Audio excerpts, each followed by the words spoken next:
Okay students, how are you? कैसे हैं? बिल्कुल फाइन, मस्ती में। Okay, smile please. सभी सामने देखिए। देखिए स्टूडेंट्स, इसके पहले अभी हमने क्लास में डिस्कस किया था एप्लीकेशन ऑफ गॉस लॉ। क्या? Application of Gauss law. उसमें हमने कुछ बड़े इंपॉर्टेंट पॉइंट आपको डिस्कस किए थे। नंबर फर्स्ट पॉइंट डिस्कस किया था कि गॉस लॉ में चार्ज इंक्लूड उन्हीं को लेते हैं जो केवल गॉसियन सरफेस के अंदर होते हैं और गॉसियन सरफेस के बाहर चार्ज को इंक्लूड नहीं करते हैं। अब हम गॉस लॉ का फर्स्ट एप्लीकेशन देखेंगे। देखिए एप्लीकेशन नंबर 1, देखिए A01 एप्लीकेशन नंबर 1। ये क्या एप्लीकेशन है? Electric field of A point charge.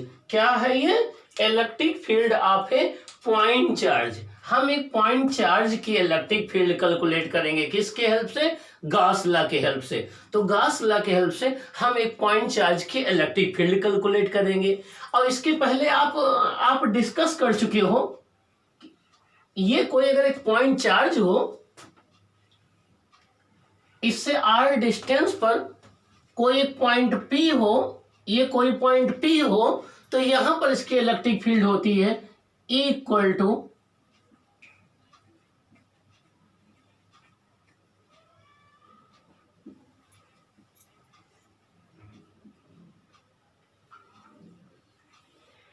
ये आप डिस्कस कर चुके हो कि यहां पर अगर ये कोई पॉइंट चार्ज हो जिससे r डिस्टेंस पर कोई पॉइंट P हो, और यहां पर अगर हम इलेक्ट्रिक फील्ड की बात करें तो E इक्वल टू होता है 1/4πε/Q/r² न्यूटन पर कूलम।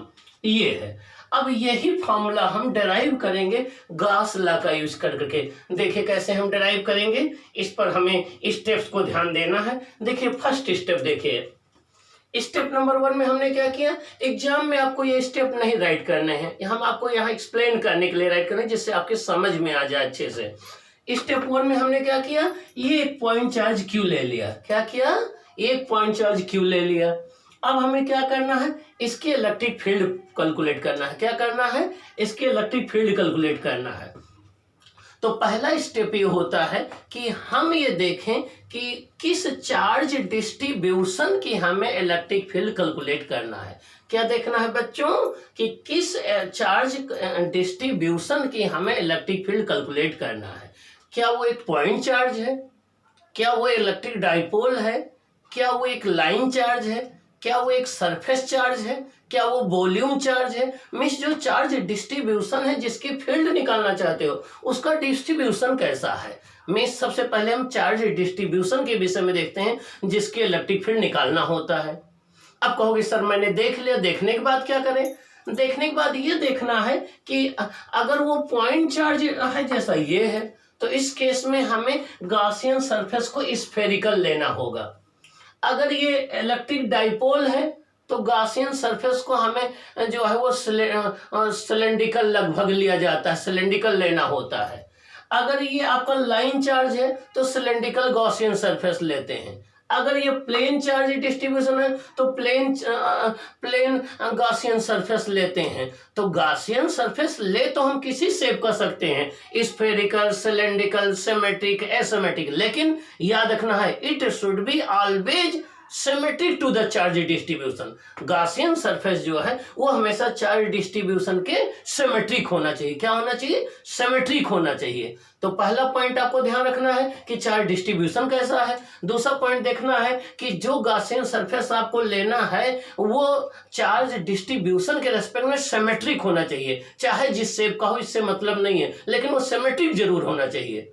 तीसरी बात क्या करना है, गॉसियन सरफेस इमेजिनरी भी होता है और रियल भी होता है, इससे कोई मतलब नहीं है जो है। और चौथी बात ये ध्यान रखना है कि जो गॉसियन सरफेस आप चूज करोगे वो किसी पॉइंट चार्ज की लोकेशन से पास नहीं होना चाहिए, क्योंकि किसी पॉइंट चार्ज की खुद की लोकेशन पर खुद की फील्ड अनडिफाइंड होती है। हाँ, कॉन्टिन्यूअस चार्ज डिस्ट्रीब्यूशन के केस में ये पास हो सकता है। अगर किसी रिजिड बॉडी के ऊपर कोई चार्ज है तो वहां ये किसी पॉइंट चार्ज से पास हो सकता है, लेकिन डिस्क्रीट डिस्ट्रीब्यूशन के केस में गॉसियन सरफेस कभी भी किसी पॉइंट चार्ज की लोकेशन से पास नहीं हो रहा होगा। इसका मतलब या तो सारे चार्जेस सरफेस के अंदर हों या तो सारे चार्जेस सरफेस के बाहर हों, ये आपको ध्यान रखना है। ओके, अब देखिए यहाँ पर हमें ये पॉइंट चार्ज है तो इसका गॉसियन सरफेस स्फेरिकल होगा।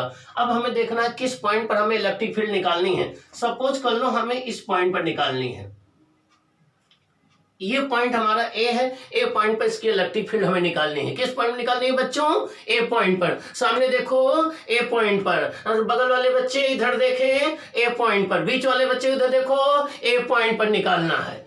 अब हमें क्या करना है, सोचना होगा। अब हमें पॉइंट ए से पास होता हुआ जिस पॉइंट पर निकालना है एक गॉसियन सरफेस ड्रा करना है। किस शेप का?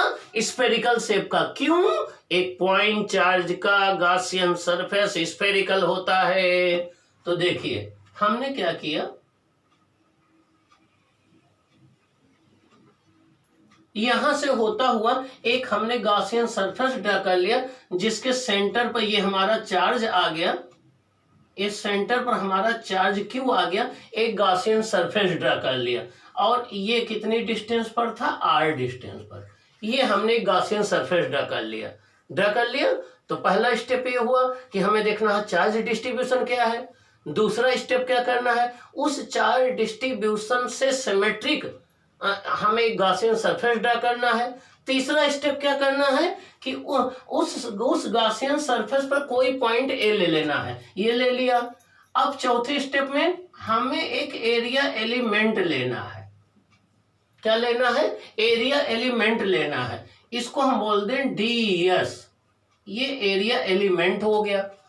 अब उस एरिया में किसी भी एरिया की डायरेक्शन उस एरिया के नॉर्मल होती है, और अगर वो क्लोज्ड सरफेस है तो ये हमेशा आउटवर्ड नॉर्मल होता है। अगर ओपन सरफेस है जैसे कोई रेक्टेंगल है या कोई सीट है तो आउटवर्ड नॉर्मल इनवर्ड नॉर्मल दोनों हो सकता है, लेकिन क्लोज सरफेस के लिए हमेशा एरिया वेक्टर आउटवर्ड नॉर्मल होगा।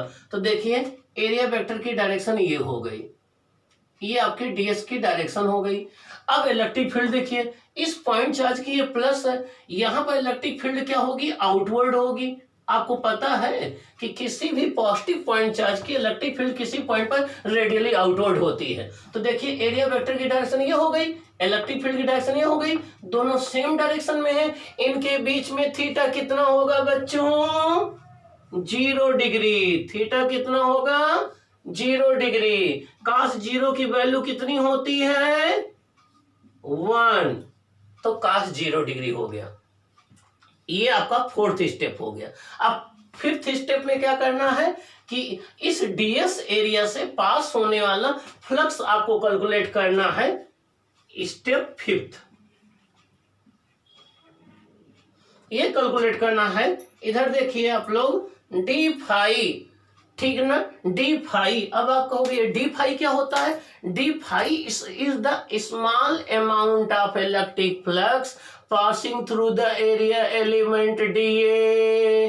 देखो तो डी फाई इक्वल टू हो जाएगा आपका ई डॉट डीएस। क्या हो जाएगा? E dot DS, E dot DS. और ये इक्वल टू हो जाएगा ई डीएस cos 0 डिग्री।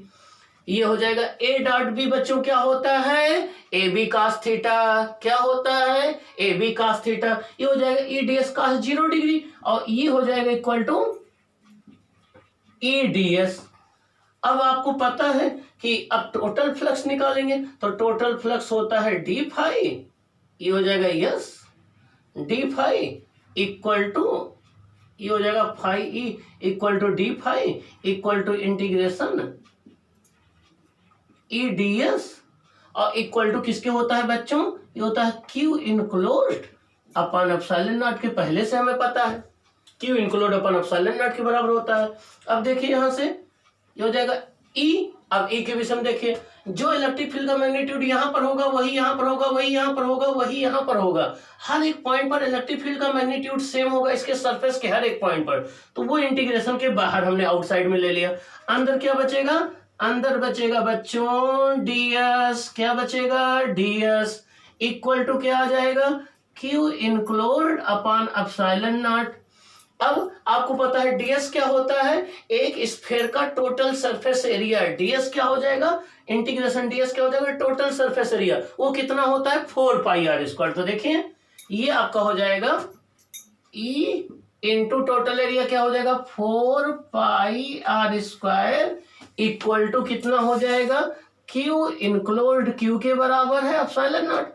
Q इंक्लोड किसके बराबर है, Q के अपॉन एप्सिलॉन नॉट। यहां से जो है वो आपका देखिए यहां से इलेक्ट्रिक फील्ड E हो जाएगा 1 अपॉन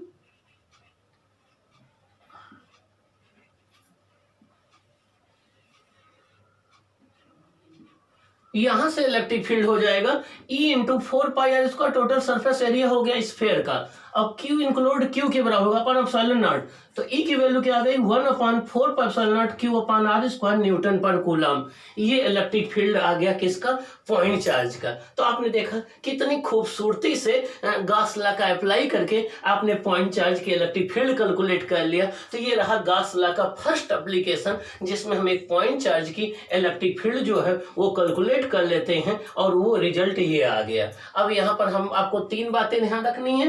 पहली बात ये ध्यान रखनी है कि इलेक्ट्रिक फील्ड और एरिया वेक्टर की डायरेक्शन के बीच में एंगल ध्यान रखना है, यहाँ 0 डिग्री है। दूसरा आपको ध्यान ये रखना है कि ये हमने सरफेस स्फेरिकल लिया, उसका एरिया 4 पाई आर स्क्वायर हो गया। तो ये पहला एप्लीकेशन रहा। ऐसे अब अगला एप्लीकेशन हम आपको बताएंगे कि अगर किसी चार्ज को एक वायर के ऊपर डिस्ट्रीब्यूट कर दिया जाए, जिसको लीनियर चार्ज डेंसिटी कहते हैं, तो वहां पर हम गॉस लॉ को अप्लाई करके जो है वो कैसे इलेक्ट्रिक फील्ड निकालेंगे हम बताएंगे। आप इसको प्रैक्टिस करिए और मेमोराइज करिए और एग्जाम के लिए बी रेडी। ओके।